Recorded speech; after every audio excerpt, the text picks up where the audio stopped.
Welcome to Better Storytelling.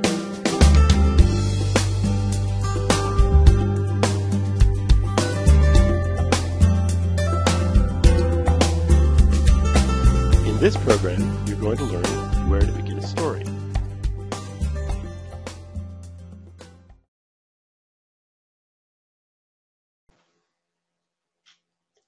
Every writer is familiar with it. An ocean of whiteness staring back at them. The blank page. Writer's block. Just where do you begin when you want to tell a story? Every writer seems to have their own unique method developed over countless hours in front of a computer. If you don't know where to begin your story, you could waste hours of time while your deadline creeps forward. Many writers are terrified of the blank page as if it were some kind of horrible literary monster. Writer's block can be especially painful when your mind is as empty as the page where the story is supposed to appear.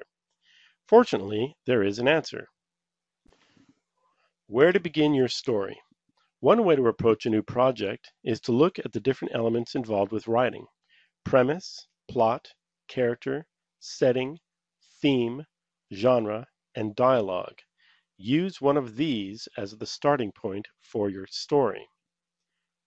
Premise.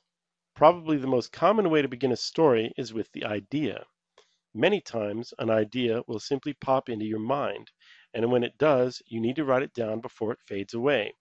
Ideas are everywhere, just waiting to be picked up by someone that notices them. One of the best ways to come up with an idea is to ask lots of questions. And one of the best questions to ask is, what if? What if an alien spaceship landed in your backyard? What if the Iranians detonated a nuclear bomb over the United States? What if a woman discovers that her one true love is a murderer? Plot. You might have an interesting idea for how a story unfolds. A good hook, such as the story opening onto a scene of a dying man from a gunshot wound, could be the genesis of an entire story. Other plot ideas could get your imagination going too. Do you have a great action scene in your mind? Can you imagine a great source of conflict for a story? There are as many plot ideas as there are stories. Character.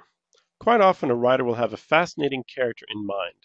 Coming up with an interesting character is one of the best ways to begin a story. Remember to make your characters interesting by giving them a weakness, which is a character flaw that causes trouble in their life. Setting. Unique places can also be great inspiration for a story. Have you ever been to a desert island, a hidden monastery, an old garden? What kinds of people visit these places? Another way to look at setting is to choose a time period. Victorian England or ancient Egypt during the wars against the Hittites are good examples. A haunted house or a place in the future could also be great places to hold a story. Theme. The idea for your story could also come from the theme, which can best be expressed as the writer's view of the proper way to live in the world. A good way to think about thematic writing is to ask, how will this story change my life? When you approach a story from a thematic point of view, it may develop into some of your best writing. What makes you angry? What are you afraid of? What do you love more than anything else?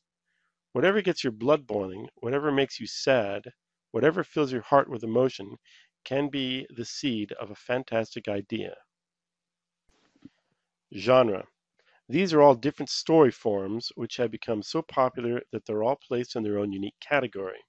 Some genres are romance, mystery, science fiction, fantasy, thriller, western, horror, action, crime, and comedy. Many writers begin with the genre they want to write in, but sometimes it can be interesting to begin with one genre and then add another kind of genre and see where it takes you. For instance, if you want to write about a fantasy tale, try adding a bit of romance or a bit of mystery and see what happens. Dialogue. Occasionally, a line of dialogue will stick in your mind, and it could even lead to an entire story. Be careful not to use a line from a popular movie, book, or TV show, of course. One technique is to search through quotations from famous people for interesting sayings, and then developing that into a story. Action steps when facing a blank page. Now that you have an idea of where different story ideas come from, Here's what you do when you're facing a blank page. 1. Feed your muse. Read a book, watch a movie, read poetry every day. If you want your muse to be happy, you need to feed it with a steady dose of stories, music, and poetry. I learned this technique from Ray Bradbury, and it works like a charm. 2. Pick an approach: premise, plot, character, setting, or theme. 3. Ask questions to get ideas. Here are some useful things to ask. Premise: what if? Plot: what happens? What is revealed? Character: who is the story about and what is their main weakness? Setting: where does the story take place? What time period is it? Theme: what do you hate? What do you love? What are you afraid of? Genre: what genre do you love? Dialogue: listen to people.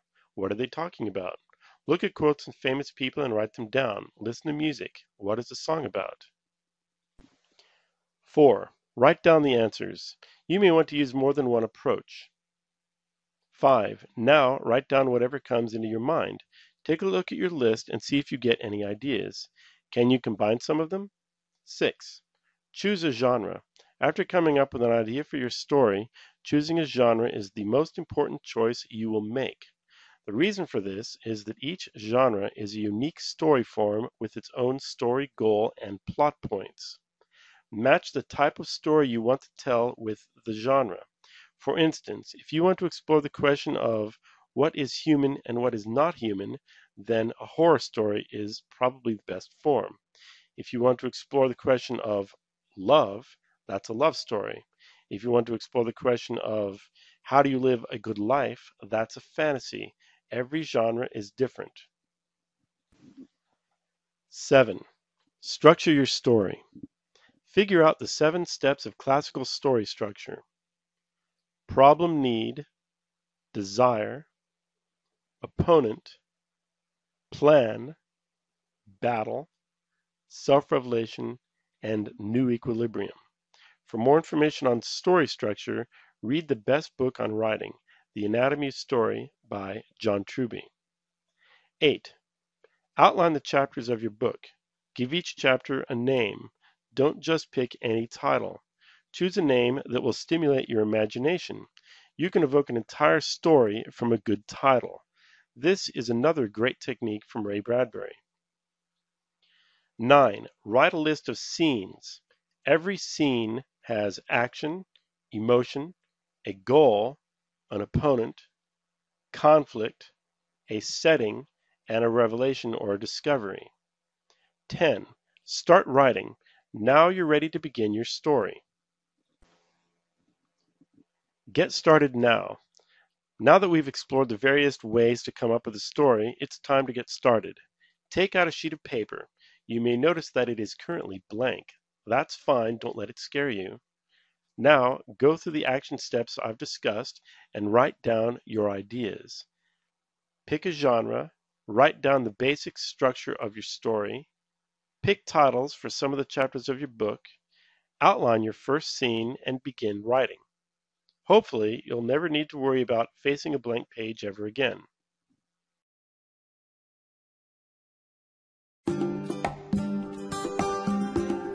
I hope you've enjoyed this program on writing techniques. If you'd like more information, please visit my website, betterstorytelling.net, or visit my blog, betterstorytelling.net/blog. Have a great day, and I'll see you next time.